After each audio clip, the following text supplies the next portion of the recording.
No se pierda de Éxodo capítulo 34, por favor. Estamos entrando en nuestro segundo tema. Y si alguno está pensando, pero ¿qué, pastor? ¿No falta otras cancioncillas más para animar mi corazón y recién escuchar la palabra? Déjeme explicarle, ya que el pastor Guillermo leyó esta porción que nos sirve es la punta del iceberg, y vamos a meternos en las profundidades del iceberg para descubrir lo que el Señor tiene para nosotros. Le explico rápidamente el camino que vamos a seguir. No quiero que lo agarre desprevenido mientras vamos transitando este camino en los siguientes minutos. Le hemos alabado al Señor, hemos expresado que todo lo que respire, como dice el salmista, le alabe a Él. Y es cierto, si usted respira y su corazón le pertenece al Señor, hay que alabarle al Señor. Aparte, se empezaba con una lectura de Efesios capítulo 1, donde nos recordaba que recordar que la razón, el propósito, el motivo por el cual hemos sido creados y redimidos es para la alabanza de la gloria de Dios, para la alabanza de la gracia de Dios. Entonces, esa es nuestra razón de ser en realidad, y por eso empezamos a hacerlo en esta mañana. Pero necesitamos detenernos para ir a la palabra y tomar el fundamento para lo que va a ser nuestra consagración de nuestras vidas en este año 2026 a los propósitos divinos. Si usted lo olvidó, este culto es un culto no solo de acción de gracias al Señor por todo lo que nos permitió el año pasado, sino de dedicación, dijimos, al Señor. Y no es que tomemos el año 2026 y se lo dedicamos al Señor y yo me mantengo al margen de esa dedicación. Eso muchos suelen hacer, por eso siguen con su vida normal y ya le dediqué al Señor el año, ¿no? No, cuando decimos la dedicación del 2026 al Señor es que yo me estoy consagrando al Señor en este 2026 para todo lo que Él me requiera. ¿Por qué? Otra vez regreso a Efesios 1, porque hemos sido creados para la alabanza y la gloria de su gracia. Todo lo que yo haga, todo lo que yo viva, todo lo que el Señor me permita conseguir es por gracia y yo le sirvo por gratitud, consagro mi vida con ese propósito específico. Ese es nuestro objetivo, mis hermanos.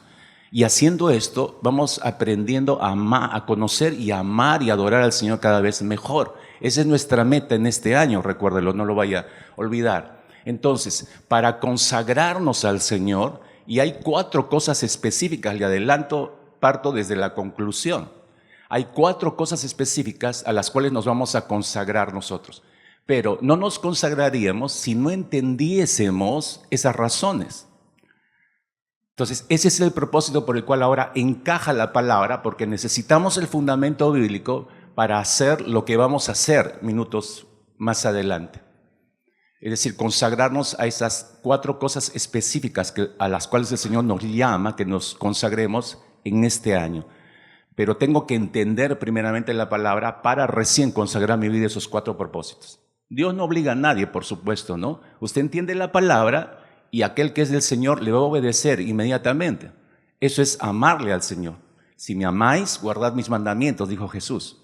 Entonces, la culminación, el clímax del tema que tenemos ahora, que le hemos intitulado Volviendo al Pacto de Dios, porque lo que acabas de leer en Éxodo capítulo 34 es un capítulo, no digo interesante, es sumamente vital comprenderlo en su contexto y a la luz de nuestra propia realidad para consagrar nuestras vidas.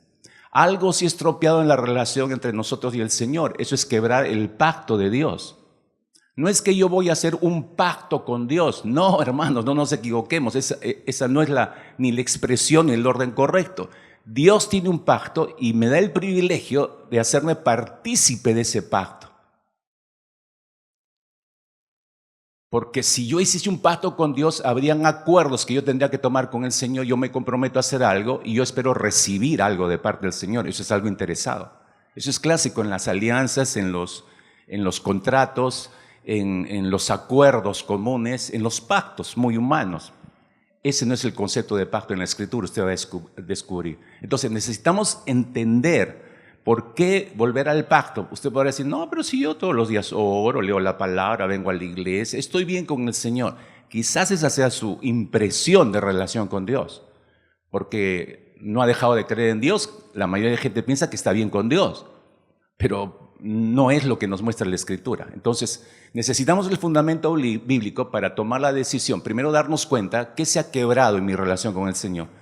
Y reconociendo lo que se ha quebrado, entonces necesito también reconocer que necesito regresar al pacto de Dios. Y al regresar al pacto de Dios tengo que comprometerme a ciertas cosas. Las 4 cosas que le mencionaba que vamos a concluir al final. ¿Correcto? Entonces, al final, punto por punto, no vamos, Señor, que me comprometo esto, ya. Así de vaporreta, como decimos. No, necesito entender lo que le estoy diciendo al Señor. Mientras le voy expresando mi compromiso, lo empiezo a asumir en verdad. Algo tiene que cambiar este año, mis hermanos, en nuestras vidas. Algo tiene que cambiar, no puede continuar igual como los años anteriores. Nos hemos habituado, recuerda que somos seres de hábitos y rápidamente hemos hecho malos hábitos, pero buenas noticias, un hábito puede ser reemplazado por otro hábito. Tenemos que crear sanos hábitos y empiezo justamente por esto. ¿Podrías pasar a la siguiente diadita?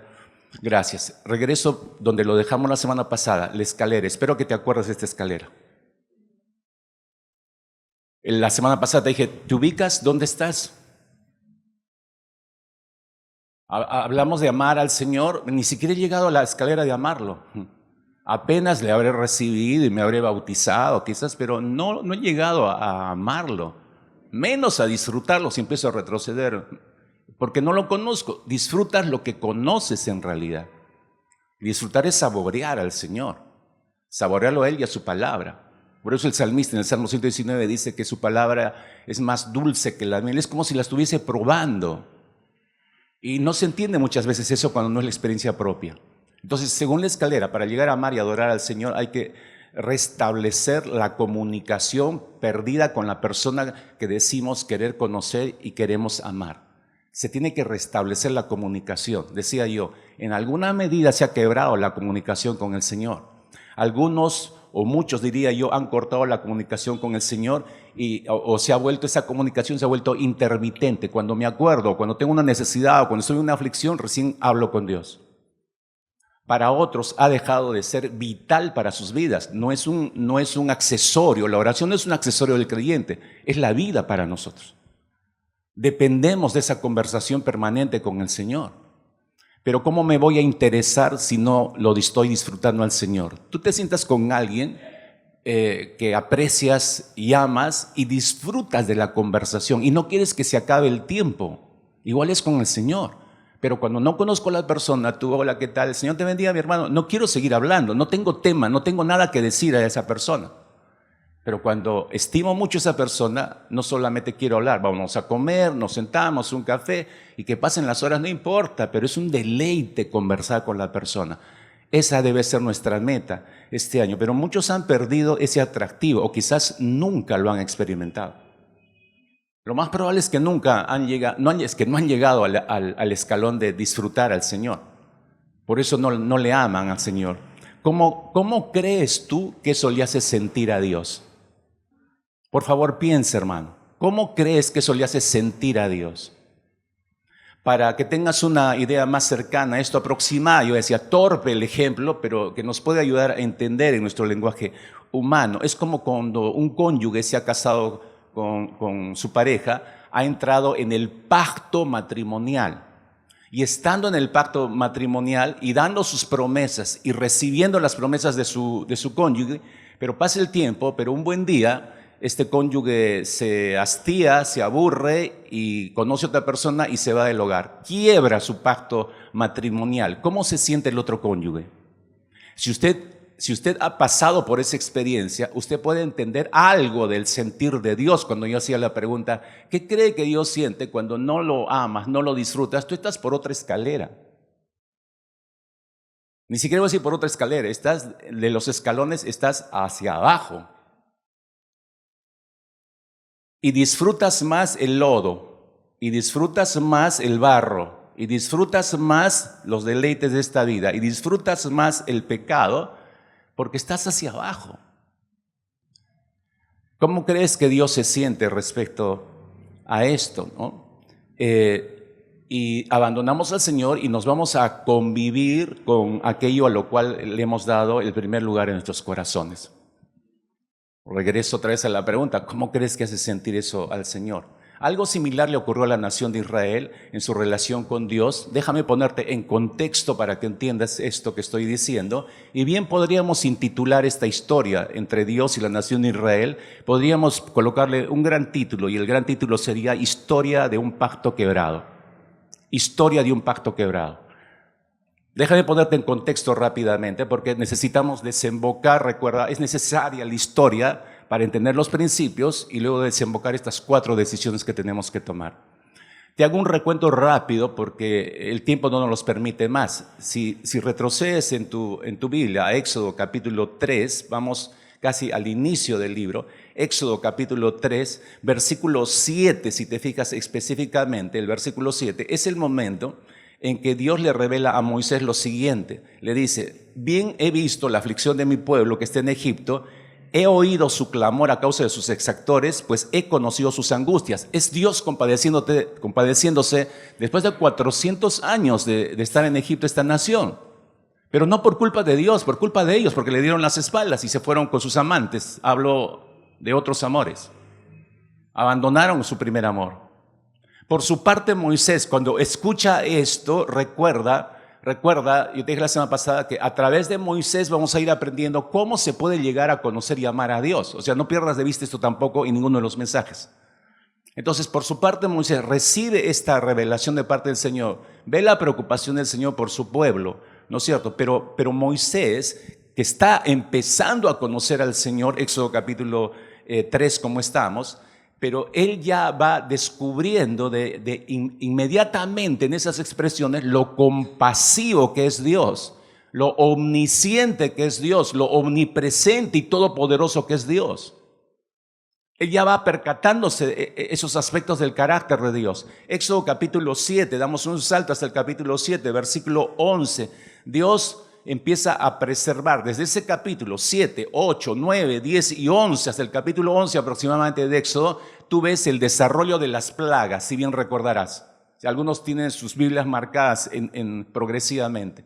Entonces, entre esos capítulos están las 10 plagas que Dios envía sobre Egipto. Observa el cuidadoso amor de parte del Señor. El principal testigo está siendo la propia nación de Israel y el propio Moisés, ¿no? Solo para ponerte un ejemplo, se empiezan a desarrollar las plagas. Éxodo capítulo 10, versículo 21 hacia adelante. Es la 9ª plaga. Estamos a la altura de la 9ª plaga, ¿no? Es la famosa plaga de las tinieblas. Vienen tinieblas absolutas sobre Egipto, pero mira cómo Dios está cuidando a la nación de Israel, que está a unos kilómetros en un lugar llamado Gosén. Ahí están como, es el gueto de los judíos, por usar un término conocido.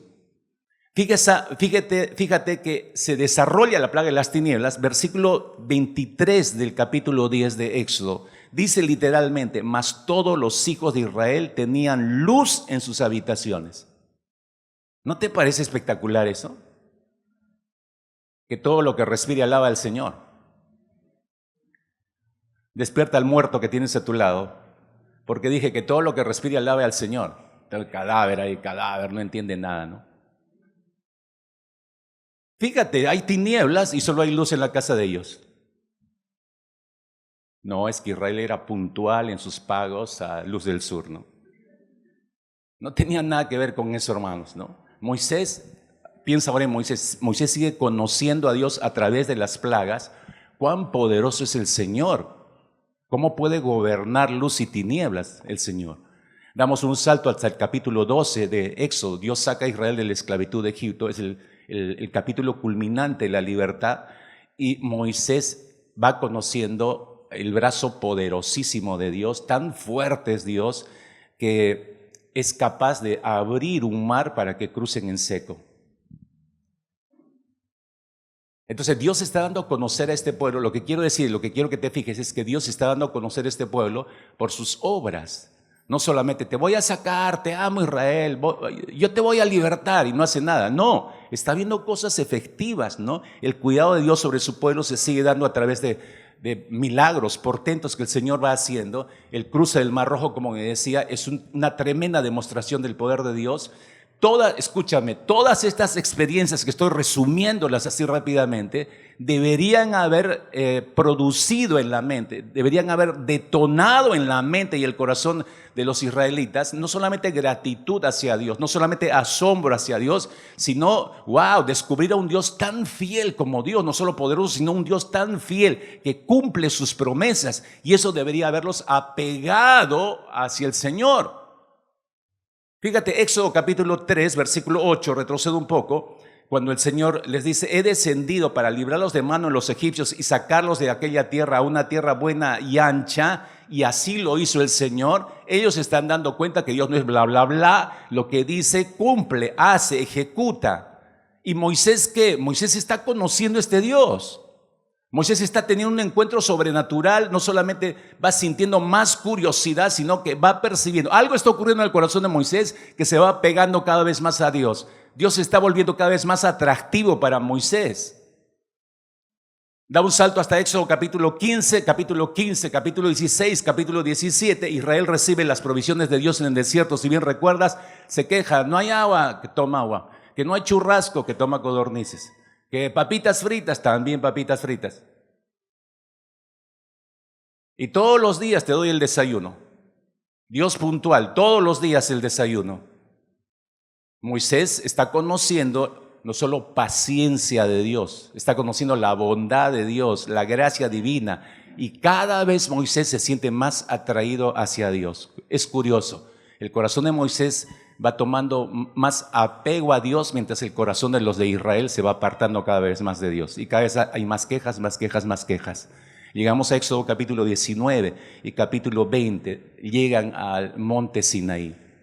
¿Cuánto tiempo les tomó desde la salida de Egipto hasta el monte Sinaí? No solo los estudiosos hacen un cálculo de 3, 4 años o meses aproximadamente, sino que si tú vas a Éxodo capítulo 19, versículo 1, te das cuenta que la Escritura nos muestra el tiempo que demoró eso. Dice 19:1, en el mes tercero de la salida de los hijos de Israel de la tierra de Egipto, en el mismo día llegaron al desierto de Sinaí. Llegaron al monte Sinaí. 3 meses les tomó llegar hasta ahí. En 3 meses mira cómo ha desarrollado el apego del corazón de Moisés por Dios, y mira cómo se ha ido apartando cada vez más el corazón de los de la nación de Israel. Ahora, es algo impactante para la vida de Moisés, porque suma esos 3 meses, 40 días que se mete sobre el monte Sinaí a solas con el Señor. Eso debe haber sido impactante para la vida de Moisés. Eso debe haber sido transformador para la vida de Moisés. Desde ese capítulo 20, en que Dios le entrega las tablas de la ley a Moisés, después de esos 40 días a solas con él, tú de ahí recorres los siguientes 10, 11 capítulos hacia adelante de Éxodo. Tú vas a encontrar la revelación de Dios de toda su voluntad hasta ese momento, a través de todas sus leyes, normas, estatutos, mandamientos. Su propio corazón está siendo abierto porque está mostrando su voluntad a Dios, está abriendo su corazón a una nación. Es tanto el deseo de Dios por ser conocido por su pueblo escogido, que les revela el diseño de un lugar donde Él dice: acá se van a encontrar conmigo, el tabernáculo de reunión.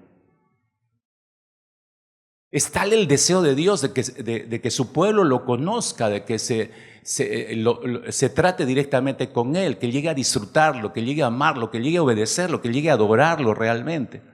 Entonces, con todo esto, mis hermanos, este pueblo debería estar agradecido con Dios, porque fue, te das cuenta, la iniciativa de Dios, no fue iniciativa de Israel.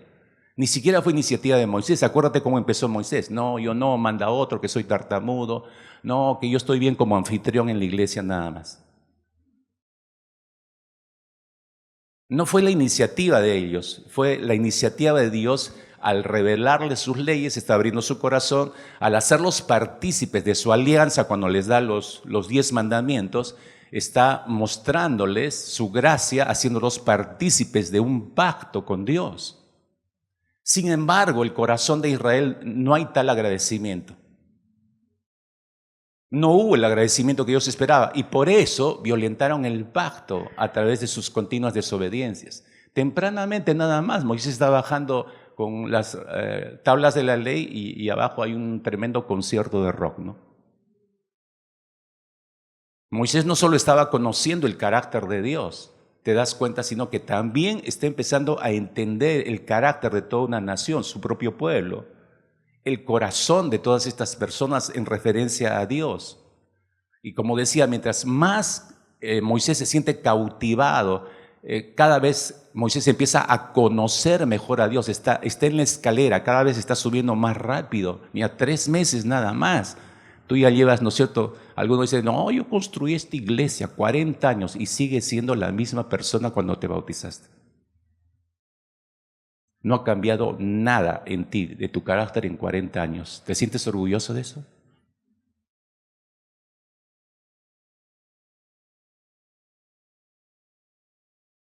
Tres meses, 40 días más a solas con el Señor, para Moisés fue suficiente.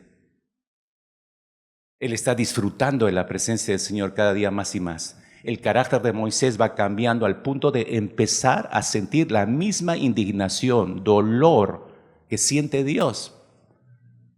Porque cuando baja pensando, preocupado en lo que Dios le dice, mira, apúrate porque el pueblo que tú has sacado está en otra.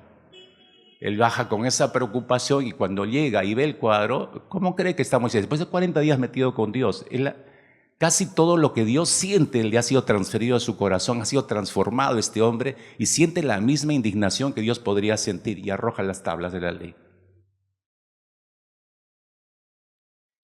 En símbolo de representación de que la nación de Israel ha quebrado el pacto que Dios le acaba de hacer partícipe.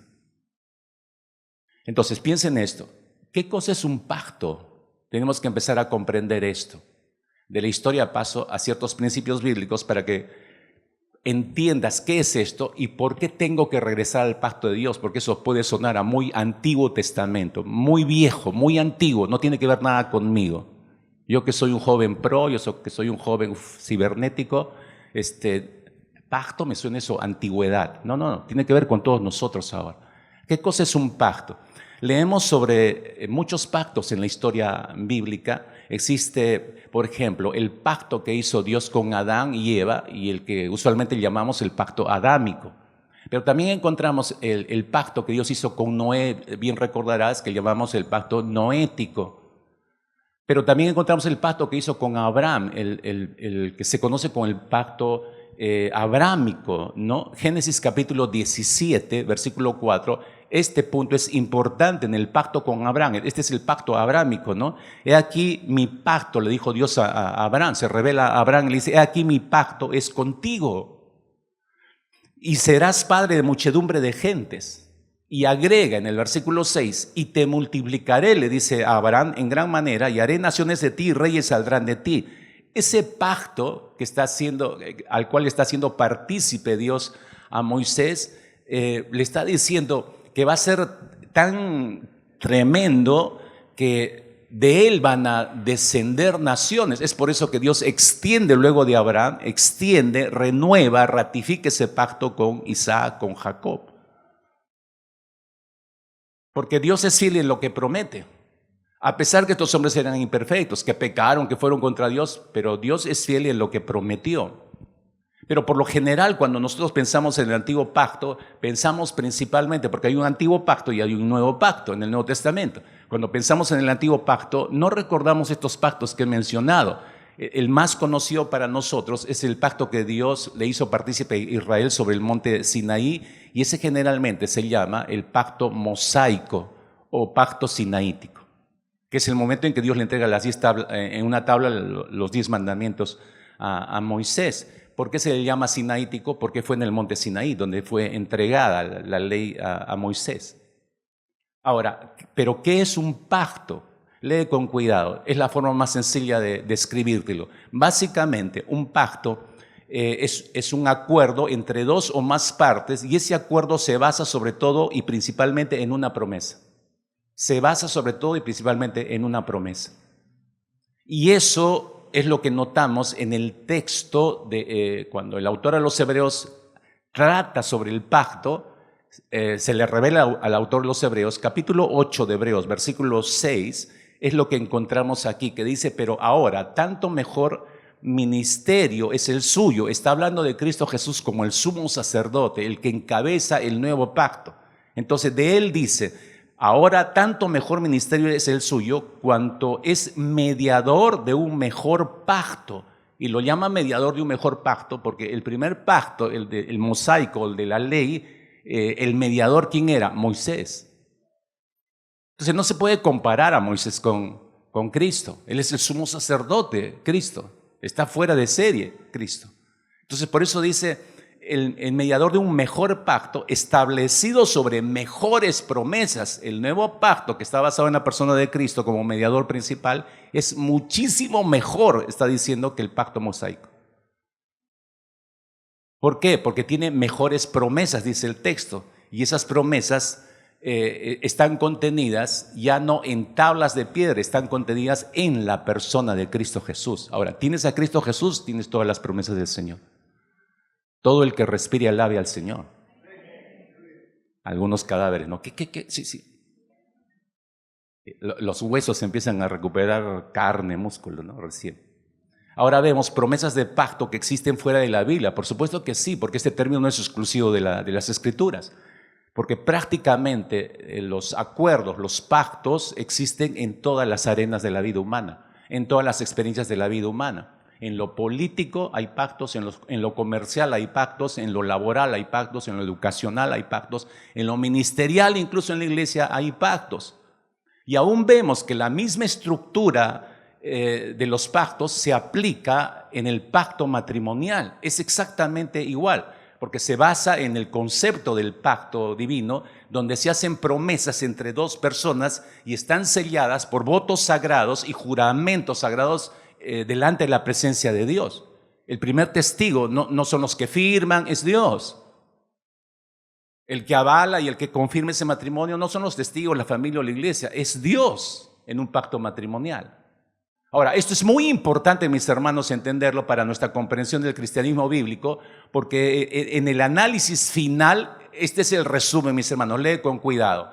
Toda nuestra vida, no exagero, toda nuestra vida cristiana descansa sobre la confianza o la fe en una promesa. Descansa en una promesa, pero cualquier promesa no. Es decir, creer y confiar en la promesa de Dios de redimirnos por medio de la persona y la obra de Jesucristo, ahí debe estar puesta nuestra confianza.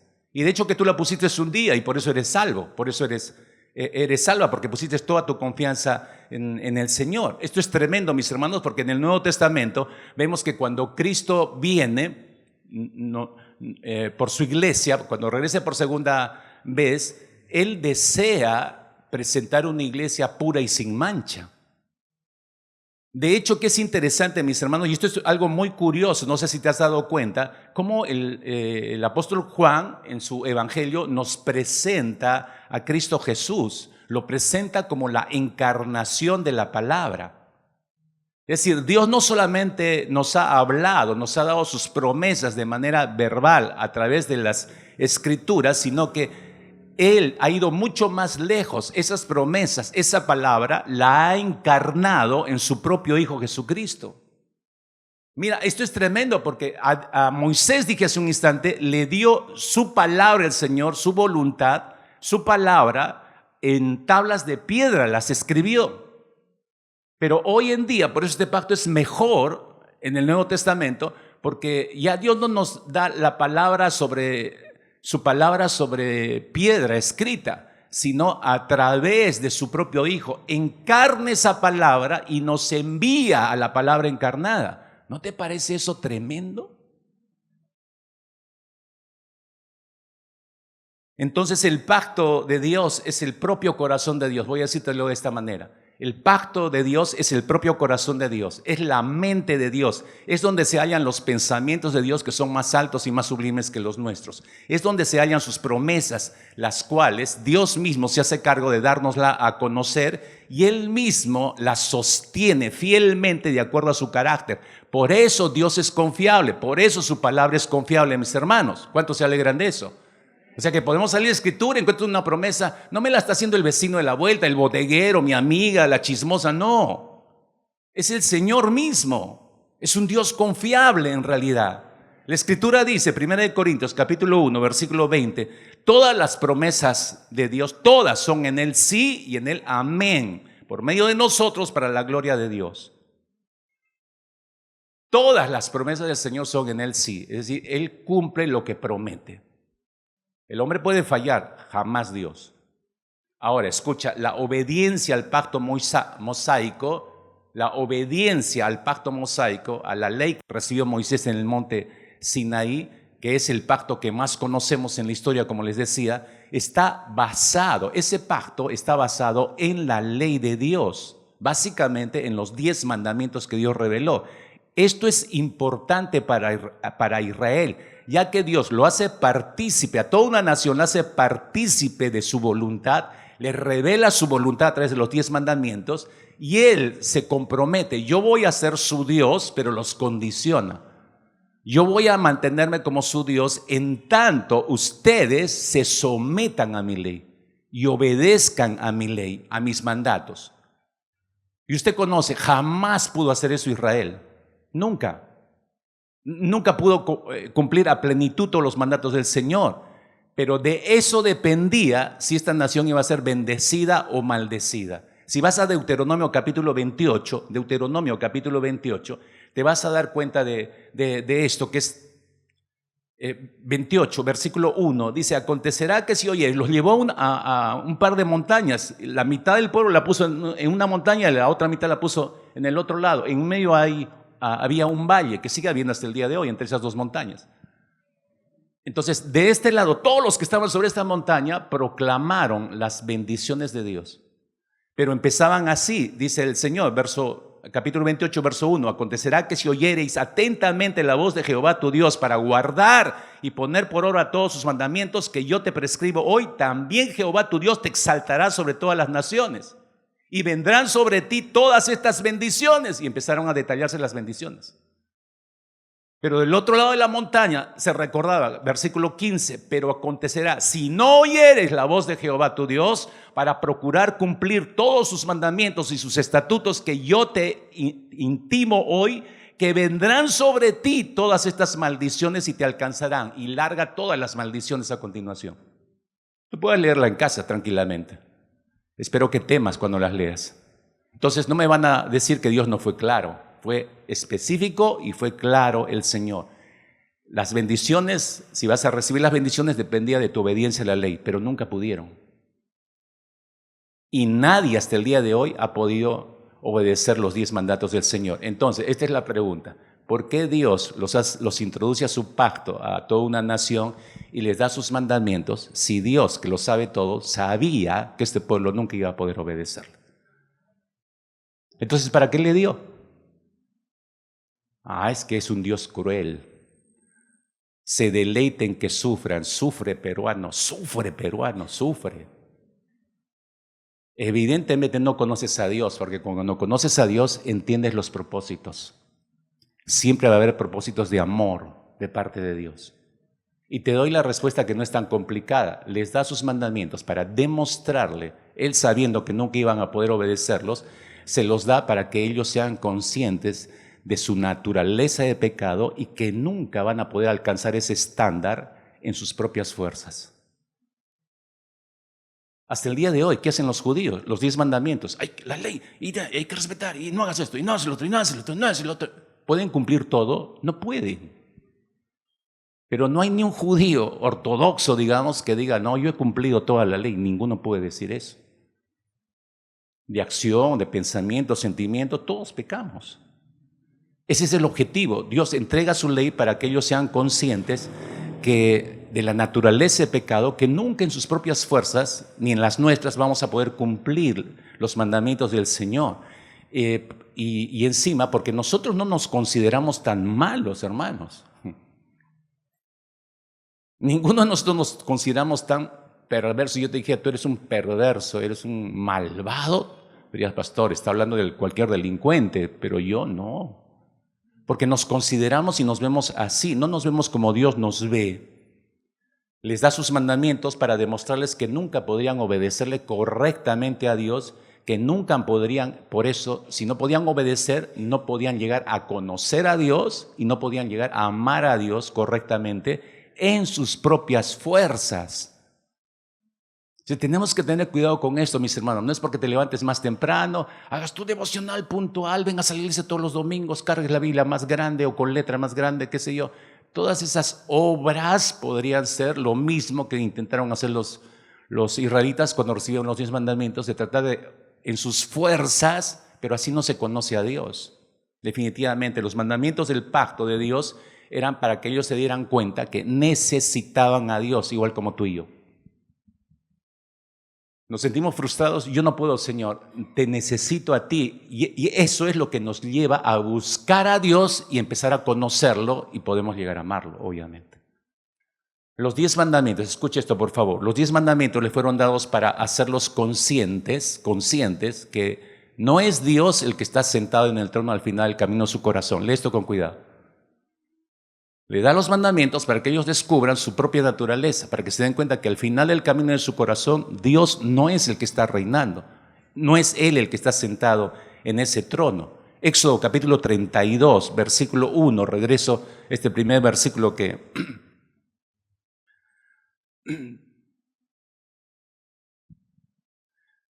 nos muestra este estado. Dice, viendo el pueblo que Moisés tardaba en descender del monte, Moisés ya estaba metido 40 días arriba. Oye, ¿qué ha sido ese Moisés? Nadie lo ha visto, ni la cara asomado, ¿no?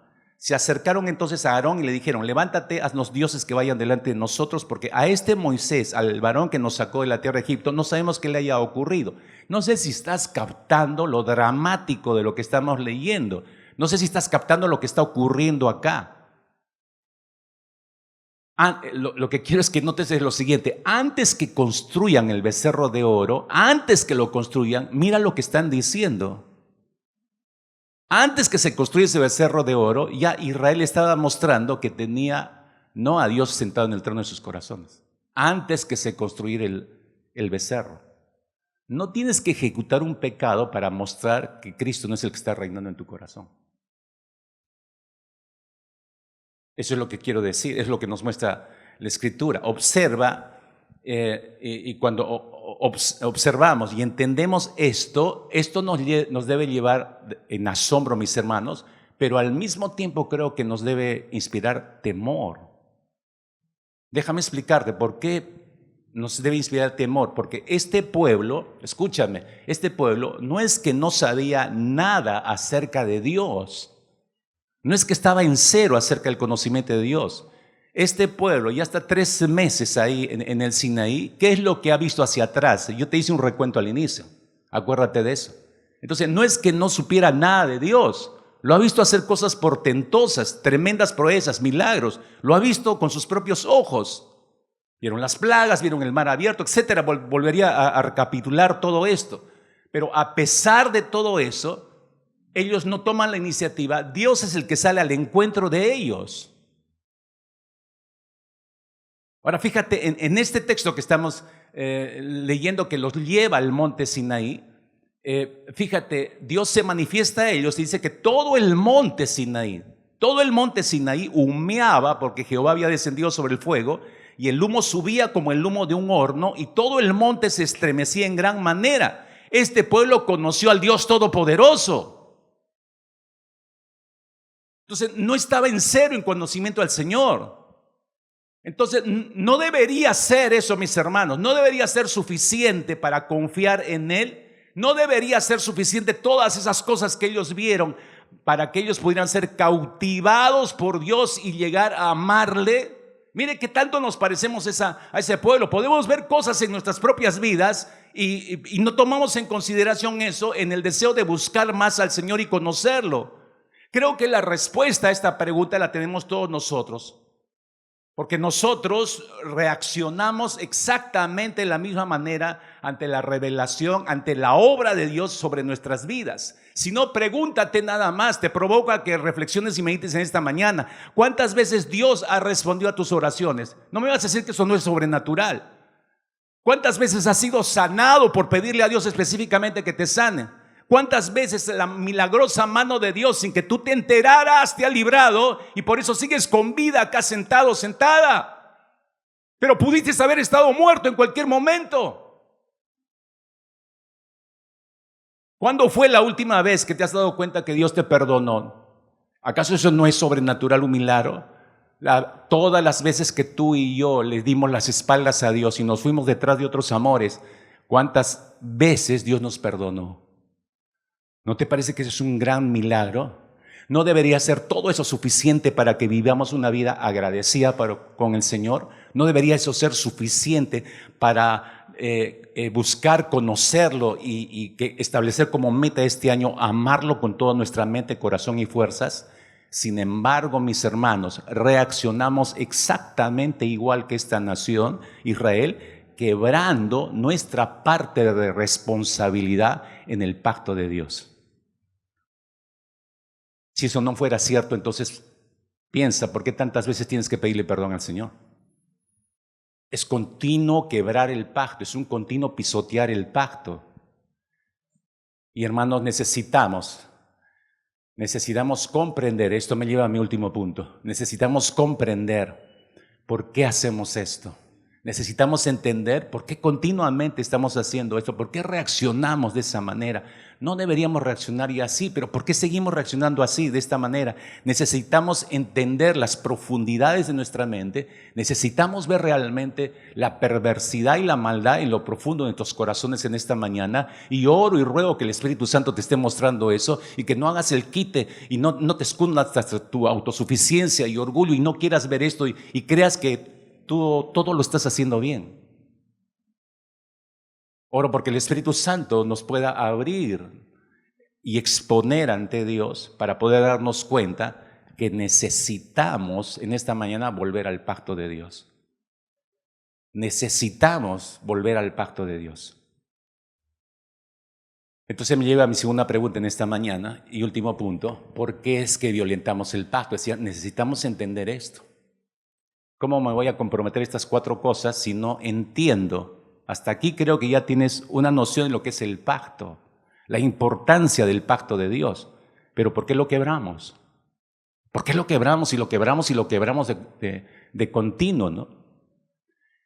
Escúchame, doy respuesta a esta pregunta. De todas las cosas, voy a ir poniendo ejemplos prácticos porque necesito que pensemos, hermanos, por favor. Necesito que meditemos en esto antes de tomar nuestras decisiones. Piensa, por favor, de todas las cosas que tú has soñado de manera personal, de todas las cosas que has soñado y has querido tener a lo largo de tu vida, ¿cuál ha sido la que deseaste más que ninguna de las demás? ¿Qué es ese algo que no te deja dormir por las noches y piensas y quieres tenerlo? ¿Por qué cosas suspiras constantemente que todavía no has poseído? ¿Por qué cosas has llorado que no tienes a la fecha? Si esa pregunta se le hiciéramos a la nación de Israel en estas condiciones que estamos leyendo, en pleno desierto, ¿sabes cuál sería la respuesta de la nación de Israel?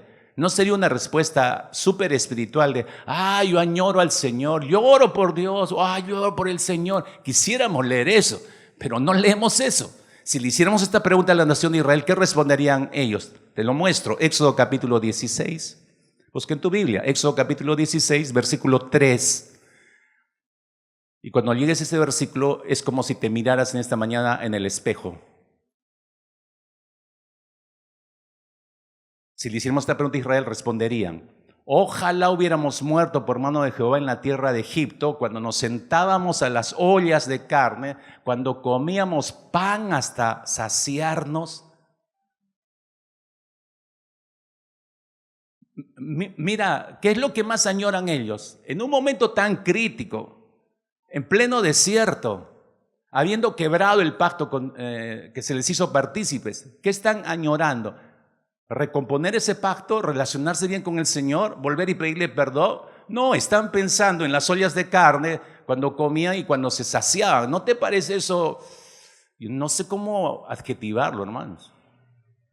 Ahora es más, para ser más descriptivos, si avanzas al libro de Números, capítulo 11, versículo 5, completamos esta respuesta de la nación de Israel a la pregunta, ¿qué es lo que no te deja dormir? ¿Qué es lo que más deseas? ¿Qué es lo que más anhelas? ¿Cuáles son las cosas que más quieres tener y que te afliges por no tenerlas? Números capítulo 11, verso 5.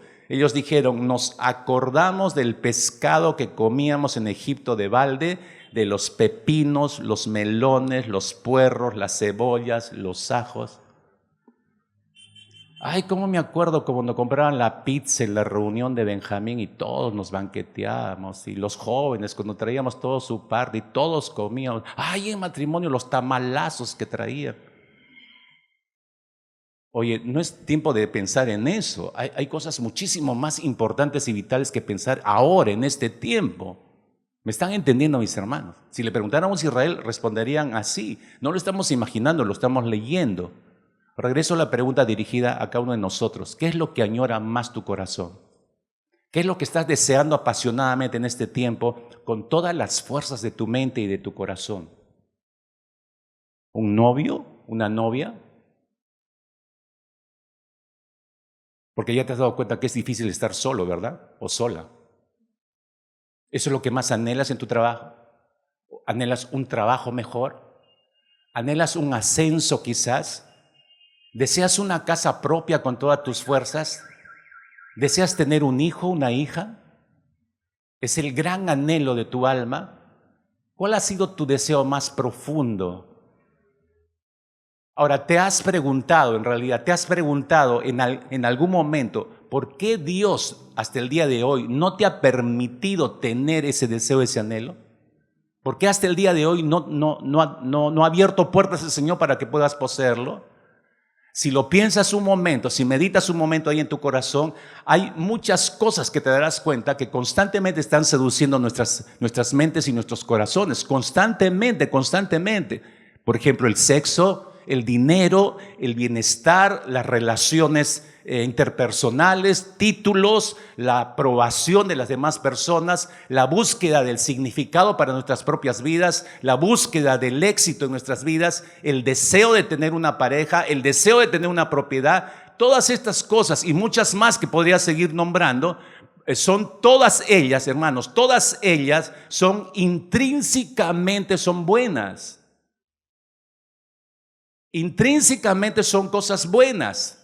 De hecho, mis hermanos, todas son creación de Dios y son regalos de Dios. Y quiero sustentártelo con un texto, Santiago capítulo 1, versículo 17. Si no, no diría eso Santiago. Dice, toda buena dádiva o regalo, todo don perfecto viene de lo alto, desciende del Padre de las luces. Entonces, todas estas cosas que he mencionado intrínsecamente son buenas, porque Dios las ha creado y las ha puesto a disposición nuestra. Pero aquí está el problema, y por favor, respira profundo.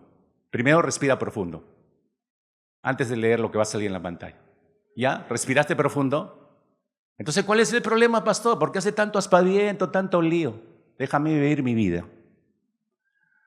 No, este es el problema. El problema no es desear todas estas cosas, el problema es desearlas demasiado. Y las deseamos tanto que perdemos de vista a Dios mismo.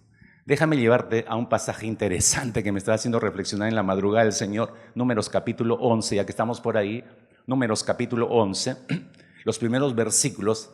Mira lo que ocurrió y dime si no somos cabeza duras.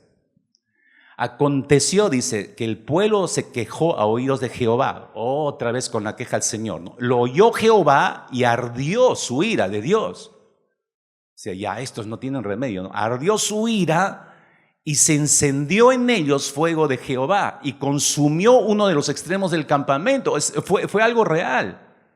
Yo no sé, cayó un rayo fuego y empezó a incendiar toda un ala del campamento de los israelitas. Versículo 2. Mira, eso es clarísimo. No sé cómo hubieras tú visto esto, cómo hubieras reaccionado, qué hubieras sentido, no lo sé. Pero fíjate, verso 2. Entonces el pueblo clamó a Moisés. Toditos otra vez, Moisésito. Ahora sí, Moisésito, ¿no? Pastorcito. Ahora sí, ¿no? Pastorcito. Clamó a Moisés y Moisés oró a Jehová y el fuego se extinguió, dice, Dios lo apagó. Versículo 3. Y llamó a aquel lugar Tabera porque el fuego de Jehová se encendió en ellos.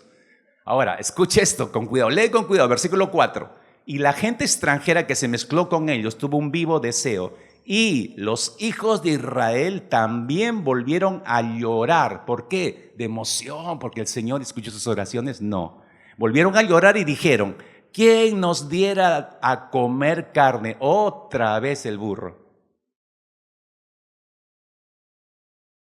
¿Cómo? Por favor, relaciona, piensa, medita. Acaban de ver algo portentoso de parte de Dios. La ira encendida de Dios los pudo haber fulminado, pero no fue así. Hay alguien que está intercediendo por ellos. ¿No se supone que debería reaccionar agradecidos a Dios y glorificando al Señor y una transformación de forma de pensar y de actuar? No hay eso. ¿Quién nos diera a comer carne? Nos acordamos del pescado que comíamos en Egipto en balde, los pepinos, melones, los puerros, cebollas, ajos, y ahora nuestra alma se seca, pues nada sino este maná ven nuestros ojos. Oye, qué falta de gratitud hay en tu corazón. Ese maná que estás despreciando es el pan que te está dando todos los días el Señor. Tontería de trabajo que me da Dios.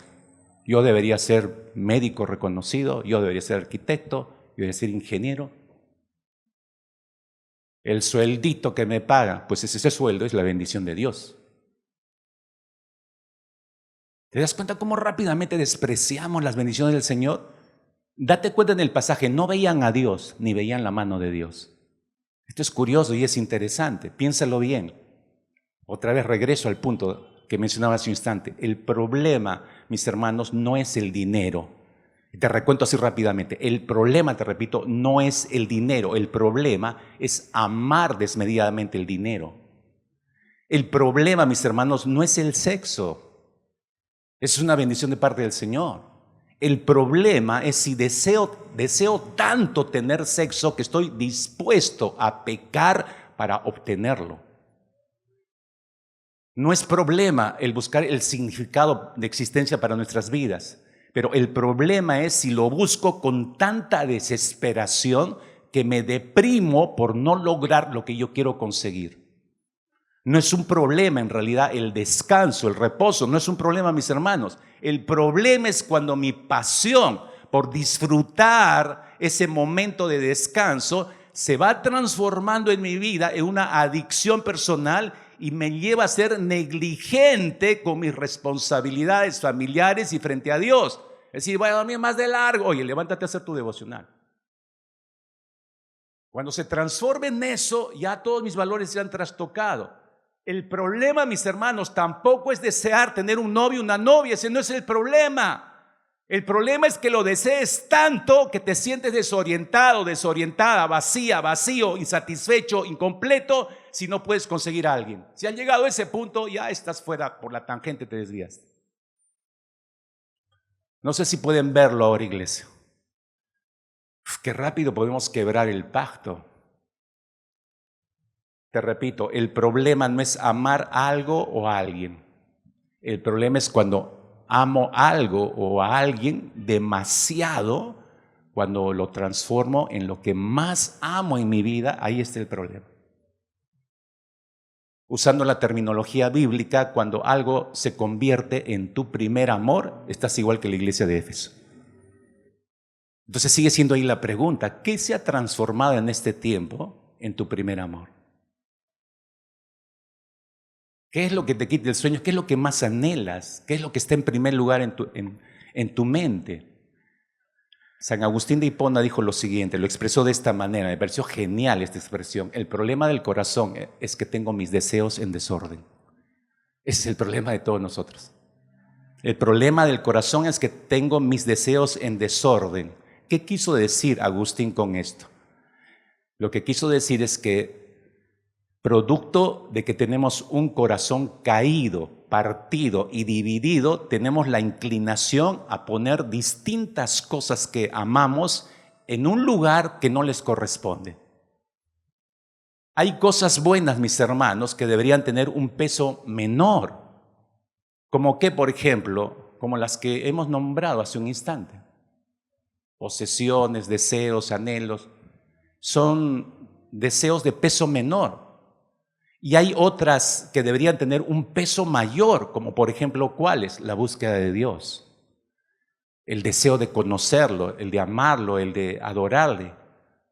Esas deberían tener un peso mayor sobre nuestras vidas. En otras palabras, lo que debería estar en primer lugar, las de peso mayor, las hemos bajado de categoría. Y las de categoría menor las hemos subido al primer lugar. El problema del corazón es que nuestros deseos están desordenados. Espero que recuerdes esto, y lo puse como una etiqueta como las que ponemos ahí, ¿no? En nuestros pizarrones, en nuestras puertas. Un breve recordatorio. ¿Qué debemos recordar? Debemos recordar de lo que se trata la vida cristiana. ¿Y de qué se trata la vida cristiana? De un continuo reordenamiento de nuestros amores. Porque todos los días batallamos con esto. Rápidamente puedo ocupar las de menor categoría, las puedo subir al primer lugar y no me doy cuenta. De esto trata la vida cristiana, mis hermanos. Continuamente estar revisando los valores, los reordenamientos que mi propia mente, anhelos, mi carne, el mundo, las presiones están desordenando todo, y tengo que estar revisando constantemente eso para regresar al Señor al primer lugar, regresar mi primer amor al primer lugar. ¿Acaso no es esto lo que dice Mateo capítulo 22, versículo 37 hacia adelante? Cuando dijo el Señor Jesucristo: amarás al Señor tu Dios con todo tu corazón, con toda tu alma, con toda tu mente. Este es el grande y el primer mandamiento. Y el segundo es semejante a este: amarás a tu prójimo como a ti mismo. De estos dos mandamientos dependen toda la ley y los profetas. Toda la enseñanza bíblica, mis hermanos, la podríamos resumir en esto: en amar primero a Dios y en segundo lugar al prójimo. Ahí está el resumen de toda la ley. Pero quiero llamar tu atención, ya que tienes el texto ahí, es lo que literalmente dijo el Señor Jesucristo, ¿no? Si lees con atención el pasaje, vas a notar una aparente contradicción. Y sigo en esta línea de provocarte a que medites, obligues a tu cerebro a meditar en las profundidades de la palabra. Aparentemente hay una contradicción bastante llamativa. Piénsalo por favor por un instante, mirando el mandato del Señor. Si tú y yo cumplimos este primer mandamiento de amar a Dios con todo mi corazón, con toda mi alma, como dice el texto, y con toda mi mente, como dijo el Señor Jesucristo, entonces si le entregamos todo nuestro corazón, toda nuestra alma y toda nuestra mente, ya no podría amar yo a ninguna otra cosa. Piensa por favor, al final y al cabo, si ya le he dado todo al Señor, si le he dado todo mi corazón, ¿qué me queda dar para los demás? Nada. Absolutamente quedaría nada. Ni siquiera para el segundo mandamiento. No sé si me estás entendiendo. Le das todo, dice que le demos todo. Y ya no te queda nada para el prójimo. Evidentemente ese no es el significado del mandato. ¿Qué significa entonces amar a Dios con todo nuestro ser? La clave está en las palabras, en este texto, las palabras grande y primero. La clave está en estas dos palabras, grande y primero. Eso nos ayuda a entender la intencionalidad de Jesús cuando mandó esto. Lo que quiso decir es lo siguiente: amar a Dios, mis hermanos, con todo nuestro ser, no significa que tengamos que amarlo solo a Él, sin dejar espacio para amar ninguna otra cosa o persona. No. Amar a Dios con todo nuestro ser significa amarlo a Él primero que a todo lo demás, ¿no? Y que amarlo a Él afecte todo lo demás, todo el resto. Podríamos quedarnos en este punto todo el resto de la mañana, mis hermanos, reflexionando. Pero no tenemos tiempo para eso, pero ahí lo dejo en tu corazón. No significa que no quede nada, es amarlo primero al Señor y que mi amor prioritario por el Señor afecte todas mis demás relaciones de amor con las demás cosas o personas. Este mandato, si te das cuenta, lo toca todo, lo abarca todo. Cuando mi primer y grande amor es Dios, entonces todo el resto de mis amores, ¿no?, por otras cosas o personas toman el orden correcto. Entonces, Cristo tiene que ser entronado como nuestro primer amor. Ha escrito Gary Thomas, un escritor norteamericano que todos sus libros se enfocan en el desarrollo y crecimiento espiritual de los creyentes. Gary Thomas escribió lo siguiente, y léelo con cuidado, por favor. Él dijo: debemos ser conscientes de que hay una jerarquía de placeres en las que Dios ocupa el lugar más elevado y rige el resto de nuestros placeres. Si esa jerarquía se rompe o se trastoca, los placeres de menor jerarquía entrarán en conflicto con el placer principal, que es el deleite en Cristo. Y eso es cierto. El rey David El gran rey David lo expresó de esta manera y tenemos el Salmo por escrito, el Salmo 16, versículo 5, el rey David lo dijo de esta manera: el Señor es la porción de mi herencia y de mi copa, tú sustentas mi suerte. ¿Qué está diciendo el salmista ahí? ¿Qué está diciendo el rey David? Permíteme parafrasearlo para que lo entienda rápidamente. Lo que él está diciendo es, se dirige a Dios y le dice: tú, Dios, eres la persona más valiosa para mí. Por eso dice, mi herencia y mi copa. Tú eres la persona más valiosa sobre mi vida. Y agrega, tú eres aquello, le está diciendo al Señor, que me causa mayor placer. Y el primer amor de mi corazón. Como te tengo a ti, Dios, entonces lo tengo todo. Encima de eso, le dice al Señor, tú decides las circunstancias que me toca vivir. Por eso dice mi suerte. Tú eres el que decides. Tú eres un Dios tan maravilloso que tú decides lo que me toca vivir. Pero todo eso es secundario, dice el salmista. ¿Por qué? Porque te tengo a ti en primer lugar. O sea, todo se reduce a este punto, que te tengo a ti. ¿Lo ves, mi querido hermano, mi querida hermana? El que está contento con Dios, el que está satisfecho con Dios, también está contento con las circunstancias que te ha tocado vivir o que nos ha tocado vivir. Ahora piensa en Israel, lo que estamos leyendo. No era un pueblo que estaba contento con sus circunstancias. Por ahí va dándote cuenta hasta qué punto amaba a Dios, no lo amaba. Como muchos evangélicos hoy en día. Más hay quejas de las circunstancias que estamos viviendo porque no entendemos por qué están esas circunstancias. No es que se le escapan a Dios. Dios está obrando. Algunos están, es que yo anhelo esto y no te lo da Dios. Y yo que no te lo da y no te lo da. Pregúntate por qué no. ¿Qué está trabajando en tu carácter, en otras palabras? ¿Qué está trabajando en tu carácter? Hasta que no te vea humillado. Deleítate a sí mismo en Jehová, prioridad número 1. Y Él te concederá las peticiones de tu corazón. O sea, no son primero tus peticiones, ojo, no es lo que tú deseas. Este descontento de la vida, este descontento con las circunstancias que Dios nos ha otorgado, hace que no estemos satisfechos con ser parte del pacto de Dios y por eso lo quebramos, hermanos. Por eso constantemente lo estamos pisoteando. Y por eso siempre estamos teniendo que pedirle perdón, pero no hay cambio. ¿A qué nos lleva a la conclusión? Debemos entrar a hacer 4 peticiones al Señor. ¿Se da cuenta? Regreso a Éxodo capítulo 34, donde empezamos. La nación de Israel, lo voy a resumir de esta manera. Israel en el capítulo 20, si usted retrocede al capítulo 32 de Éxodo, es el momento de quiebre, de que pisotean el pacto. Israel pisoteó el pacto. Lo quiebran y no hacen nada, hermanos. Moisés quiebra las tablas, ¿recuerdas? Ahora estamos en capítulo 34, verso 1. Mira cómo empieza el versículo 1 del capítulo 34. Y Jehová dijo a Moisés, es decir, Dios es el que toma la iniciativa otra vez. No la está tomando el pueblo, ni siquiera Moisés mismo.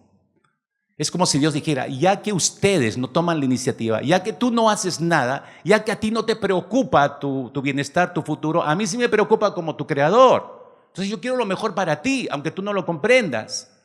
Así que yo tomo la iniciativa, dice el Señor. Y le dice a Moisés, sigue leyendo, le dice Moisés, alízate 2 tablas de piedra como las primeras y escribiré sobre estas tablas las palabras que están en las tablas de las primeras que quebraste. Solo pasó algunos días entre las primeras tablas y estas segundas. Pero Dios es el que está tomando la iniciativa, no lo olvides. Tú echaste a perder las primeras, le está diciendo a Moisés. Igual que a nosotros. Yo no fui el que quebró el pacto, tú lo quebraste, dice el Señor. Violaste mi pacto y mostraste qué amor reina sobre tu corazón. Solo eso demostraste. Entonces, si vas a buscar volver a mi pacto, versículo 2, prepárate pues para mañana, sube de mañana al monte Sinaí, preséntate ante mí sobre la cumbre del monte. Sea quien seas, como te llames, lo que seas, lo que hayas logrado, hayas obtenido en esta vida, porque has quebrado mi pacto. Si vas a querer regresar a mi pacto, preséntate delante de mí. Si eres consciente que has quebrado el pacto, y creo que lo somos, ¿no es cierto? El nuevo pacto, que es una relación con Cristo Jesús, tiene que ser restaurado. Entonces el Señor dice, prepara tu corazón, alisa las tablas de tu corazón, limpia las tablas de tu corazón para volver a recibir mi palabra, para volver a recibir mi verdad y que sean grabadas esta vez en tu corazón. Por eso le manda a Moisés, no le da las tablas, el Señor le dice, alízate tú tienes que prepararlas, tú las quebraste. Moisés lo hizo, temprano, sube al monte, se encuentra con Dios, Dios sale a su encuentro, versículo 5, Jehová descendió en la nube, estuvo allí con él proclamando el nombre de Jehová. Moisés entonces, versículo 8, se apresuró a bajar la cabeza. Este no es un asunto de ya, bueno, pues ya que tanto insistes, pastor, me va a poner de pie. Seguramente que me va a decir que me ponga de pie. No, por favor. Si no te humillas en tu corazón, no tienes nada de Dios. Moisés se apresuró a bajar la cabeza hacia el suelo y adoró. Eso es lo que debemos hacer nosotros. Entonces Dios, escucha, volvió a restablecer a Israel a su pacto. Dios, hermanos, está dispuesto a hacer lo mismo con nosotros, iglesia, en esta mañana. Entonces, cuatro cosas para las cuales debemos considerar nuestras vidas este año. Y son como los 4 puntos cardinales, deben ser así para nuestra vida. Primero, debemos consagrarnos a conocer al Señor, amarle y adorarlo. En segundo lugar, consagrarnos para ser santos en toda nuestra manera de vivir. En tercer lugar, dejarnos formar por la palabra del Señor. Y en cuarto lugar, ser instrumentos de unidad. ¿Estás listo para esto? ¿Estás listo para esto? Cierra tus ojos, por favor. Necesitas tomar esto muy en serio.